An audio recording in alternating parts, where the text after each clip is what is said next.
di mana kita cukup kuat dalam mengembangkan produk-produk baru. Kita tiap tahun memiliki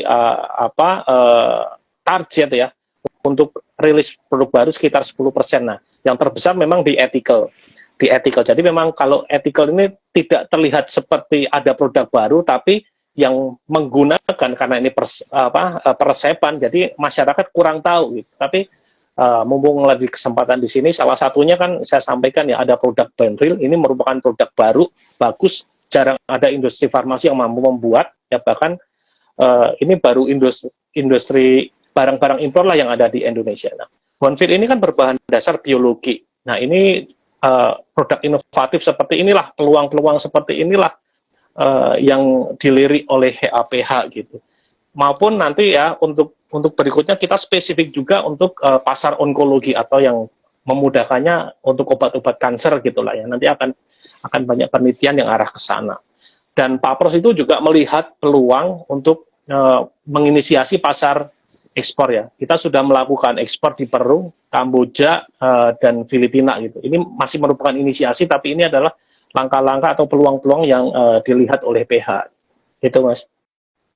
Oke, artinya tadi ada lumayan banyak ya Pak strategi yang dilakukan oleh Pak Pros gitu untuk bisa bertahan sekaligus untuk dapat menjangkau lebih banyak lagi market size gitu ya Pak di industri farmasi sendiri, termasuk tadi dari sisi JKN, kemudian pasar OTC, ethical, onkologi, bahkan Pak Pros juga sudah melakukan ekspor ke 3 negara, mulai dari Peru, Vietnam, sama Kamboja satu lagi Pak ya. Peru, Kamboja maupun Filipina. Oh, Peru, Kamboja, sama Filipina. Artinya ya sudah mulai menjalankan ya dari ke sisi internasional seperti itu.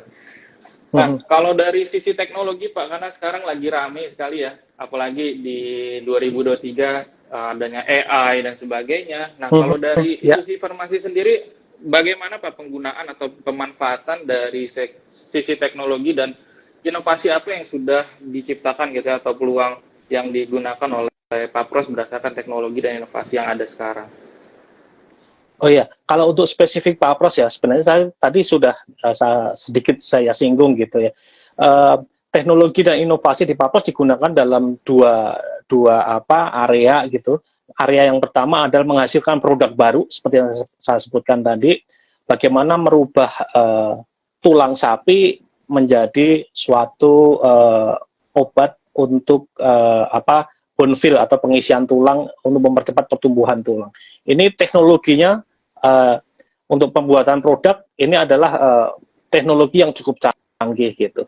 Kemudian juga ada obat yang sifatnya ada kita menyebut Diavac XR atau extra release, di mana ini berbeda dengan obat-obat jenis yang lain gitu. Di mana extra release ini maksudnya adalah obat itu nanti akan lebih cepat dalam perilisan atau zat aktifnya, sehingga manfaatnya obat itu bisa ataupun berdampak pada pasien dirasakan. Nah, dirasakan itu dalam dosis yang kecil saja, tidak harus dosis yang banyak, di mana itu adalah sangat jarang juga di industri farmasi yang memproduksi extra release ini. Ini menggunakan teknologi juga. Kemudian yang kedua, kita menggunakan teknologi maupun inovasi ini dalam bentuk proses bisnisnya, di mana proses bisnis di kami itu juga dilakukan beberapa perbaikan yang berbasis teknologi maupun yang inovatif gitu ya, yang inovatif. Apa sih yang sudah kita lakukan ya? Kita industri seperti barcode, kemudian itu kan sudah common gitu ya, dan itu kita lakukan. Selain itu kita juga membuat electronic batch record ya untuk prosesnya, sehingga sistem di produksi itu menjadi suatu sistem yang komputerisasi gitu, tidak lagi digunakan secara manual. Kemudian kita juga menggunakan teknologi maupun inovasi yang sifatnya ramah lingkungan. Seperti apa sih yang sudah diterapkan di Pak Pros?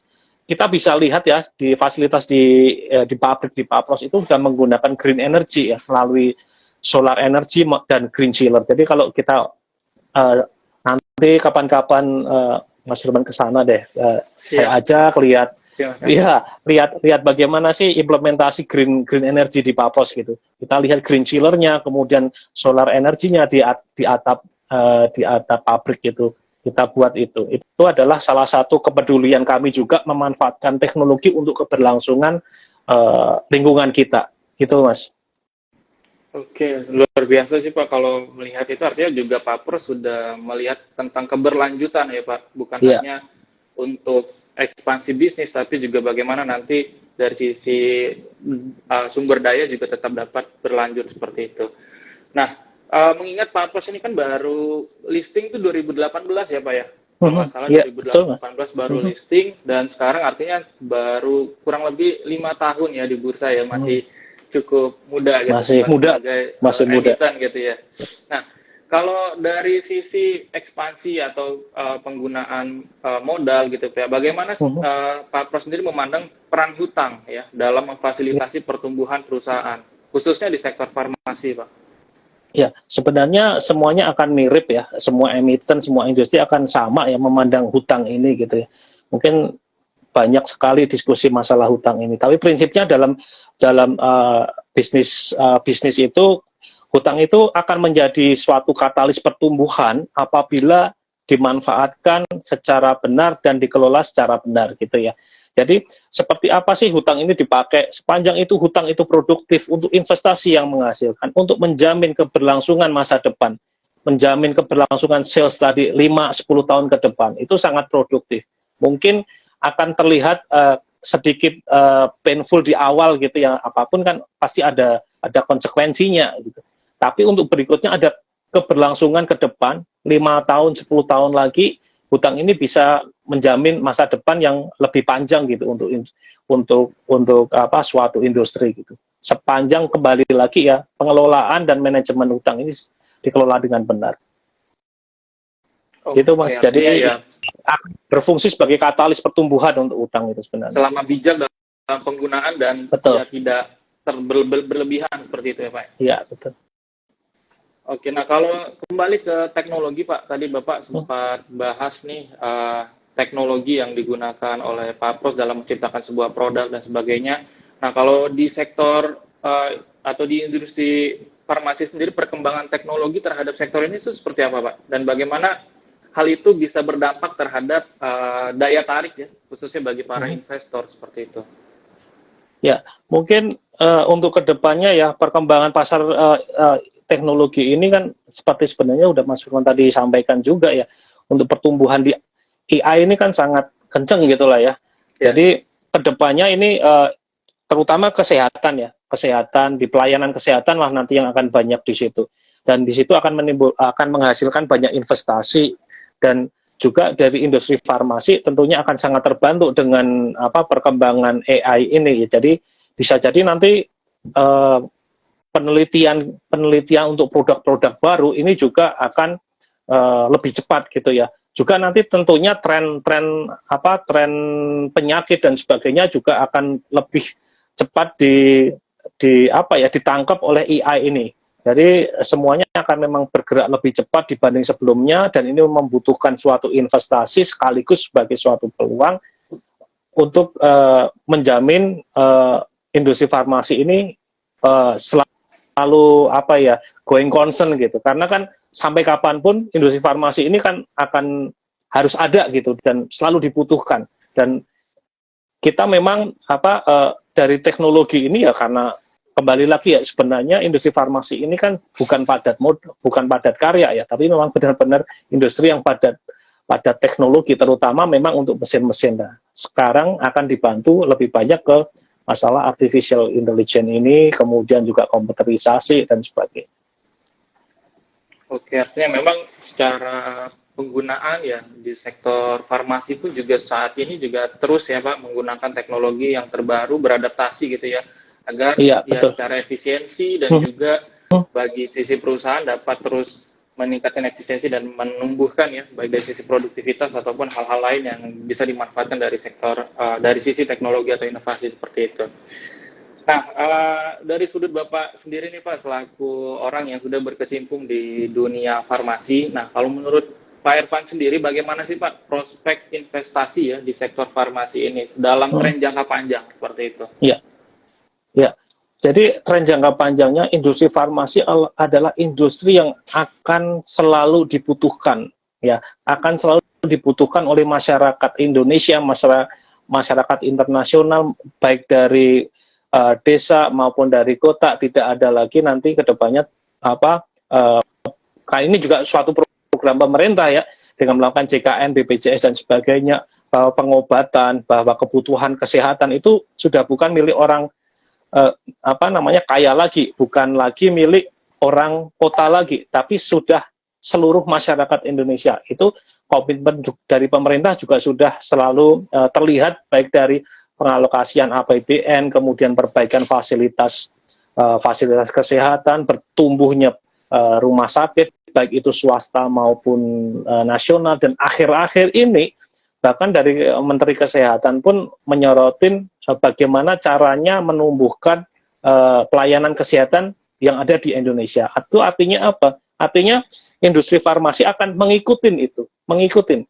Di satu sisi memang selalu dibutuhkan, ya itu sebagai dasar lah ya, dasar kebutuhan manusia lah untuk industri farmasi. Tapi juga kita dibantu juga dengan iklim, kemudian kesadaran masyarakat yang mungkin kalau kita lihat Indonesia ya, mungkin 10 tahun yang lalu masih banyak yang awam tentang kesehatan, masih banyak yang tidak mau berobat, tapi dengan adanya BPJS ini kan masyarakat mulai sadar akan berobat. Kemudian juga nantinya kita sama-sama tahu juga bahwa trennya setelah bonus demografi di Indonesia, mungkin sampai tahun 2045, 2050, setelah itu kan masyarakatnya jadi menua. Nah, masyarakat yang menua itu untuk kedepannya juga akan sangat butuh alokasi kesehatan, dan itu akan membantu. Kalau kita bicara ini bukan berharap atau apa ya, tapi memang harus memitigasi ke arah sana untuk menyejahterakan orang-orang tua ini. Salah satunya adalah andalannya adalah dari industri kesehatan dan juga industri farmasi. Bagaimana produk-produk kita bisa membantu para lansia ini nanti untuk hidup sehat gitu. Jadi jangan khawatir, industri farmasi adalah industri yang paling tahan banting lah, gitu ya, paling tahan banting. Tidak ada musiman gitu. Oke. Iya, beda dengan mungkin sektor komoditas yang mengikuti harga siklikal gitu Pak, mengikuti harga komoditas dan sebagainya. Tapi kalau di sektor farmasi sendiri ya karena salah satu kebutuhan mendasar bagi manusia gitu ya. Jadi mungkin secara ini jauh lebih defensif gitu untuk kebutuhannya. Tadi juga Bapak sampaikan ada beberapa faktor juga tadi yang mendukung dalam tren jangka panjang, mulai dari kebijakan pemerintah yang terus mengupgrade ya fasilitas kesehatan bagi masyarakat dengan adanya program JKN.